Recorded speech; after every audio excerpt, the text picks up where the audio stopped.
श्रीमद् वाल्मीकि रामायण अरण्यकांड 39वां सर्ग 25 श्लोक। सारांश। मारीच का रावण को समझाना। आरंभ।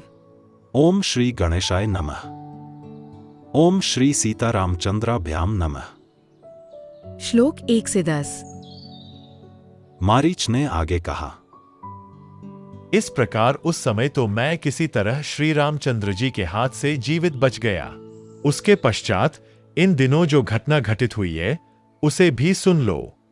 श्री राम ने मेरी वैसी दुर्दशा कर दी थी तो भी मैं उनके विरोध से बाज नहीं आया। एक दिन मृगरूपधारी 2 राक्षसों के साथ मैं भी मृग का ही रूप धारण करके दंडक वन में जा पहुंचा। मैं महान बलशाली तो था ही, मेरी जीभ आग के समान उद्दीप्त हो रही थी। दाढ़ें भी बहुत बड़ी थीं, सींग तीखे थे और मैं महान मृग के रूप में मांस खाता हुआ दंडकारण्य में विचरने लगा। रावण। मैं अत्यंत भयंकर रूप धारण किए अग्निशालाओं में, जलाशयों के घाटों पर तथा देव वृक्षों के नीचे बैठे हुए तपस्वी जनों को तिरस्कृत करता हुआ सब ओर विचरण करने लगा। दंडकारण्य के भीतर धर्मानुष्ठान में लगे हुए तापसों को मारकर उनका रक्त पीना और मांस खाना यही मेरा काम था। मेरा स्वभाव तो क्रूर था ही, मैं ऋषियों के मांस खाता और वन में विचरने वाले प्राणियों को डराता हुआ रक्तपान करके मतवाला हो दंडक वन में घूमने लगा। इस प्रकार उस समय दंडकारण्य में विचरता हुआ धर्म को कलंकित करने वाला मैं मारीच, तापस धर्म का आश्रय लेने वाले श्री राम, विदेह नंदिनी महाभागा सीता तथा मिताहारी तपस्वी के रूप में समस्त प्राणियों के हित में तत्पर रहने वाले महारथी लक्ष्मण के पास भी जा पहुंचा। वन में आए हुए महाबली श्री राम को यह एक तपस्वी है ऐसा जानकर उनकी अवहेलना करके मैं आगे बढ़ा और पहले के वैर का बारंबार स्मरण करके अत्यंत कुपित हो उनकी ओर दौड़ा। उस समय मेरी आकृति मृग के ही समान थी। मेरे सींग बड़े तीखे थे। उनके पहले के प्रहार को याद करके मैं उन्हें मार डालना चाहता था। मेरी बुद्धि शुद्ध न होने के कारण मैं उनकी शक्ति और प्रभाव को भूल सा गया था। श्लोक 11 से 20। हम तीनों को आते देख श्री राम ने अपने विशाल धनुष को खींचकर 3 पैने बाण छोड़े जो गरुड़ और वायु के समान शीघ्रगामी थे तथा शत्रु के प्राण लेने वाले थे। झुकी हुई गांठ वाले वे तीनों बाण जो वज्र के समान दुस्सह, अत्यंत भयंकर तथा रक्त पीने वाले थे, एक साथ ही हमारी ओर आए। मैं तो श्री राम के पराक्रम को जानता ही था और पहले एक बार उनके भय का सामना कर चुका था, इसलिए शक्तापूर्वक उछलकर भाग निकला। भाग जाने से मैं तो बच गया, किंतु मेरे वे दोनों साथी राक्षस मारे गए। इस बार श्री राम के बाण से किसी तरह छुटकारा पाकर मुझे नया जीवन मिला और तभी से संन्यास लेकर समस्त दुष्कर्मों का परित्याग करके स्थिर चित्त हो योगाभ्यास में तत्पर रहकर तपस्या में लग गया। अब मुझे एक एक वृक्ष में चीर, काला मृगचर्म और धनुष धारण किए श्री राम ही दिखाई देते हैं, जो मुझे पाशधारी यमराज के समान प्रतीत होते हैं। रावण।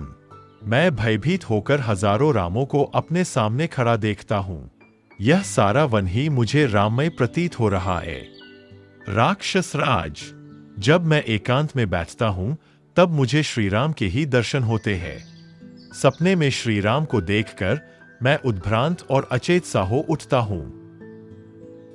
रावण। मैं राम से इतना भयभीत हो गया हूं कि रत्न और रथ आदि जितने भी रकारादि नाम हैं, वे मेरे कानों में पड़ते ही मन में भारी भय उत्पन्न कर देते हैं। मैं उनके प्रभाव को अच्छी तरह जानता हूं, इसीलिए कहता हूं कि श्री राम के साथ तुम्हारा युद्ध करना कदापि उचित नहीं है। रघुकुल नंदन श्री राम राजा बलि अथवा नमुची का भी वध कर सकते हैं। रावण। तुम्हारी इच्छा हो तो रणभूमि में श्री राम के साथ युद्ध करो अथवा उन्हें क्षमा कर दो, किंतु यदि मुझे जीवित देखना चाहते हो तो मेरे सामने श्री राम की चर्चा ना करो। श्लोक 21 से 25। लोक में बहुत से साधु पुरुष जो योगयुक्त होकर केवल धर्म के ही अनुष्ठान में लगे रहते थे, दूसरों के अपराध से ही परिकरों सहित नष्ट हो गए। निशाचर। मैं भी किसी तरह दूसरों के अपराध से नष्ट हो सकता हूं। आठ, तुम्हें जो उचित जान पड़े वह करो।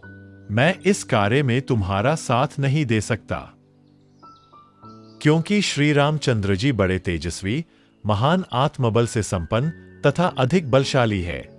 वे समस्त राक्षस जगत का भी संहार कर सकते हैं।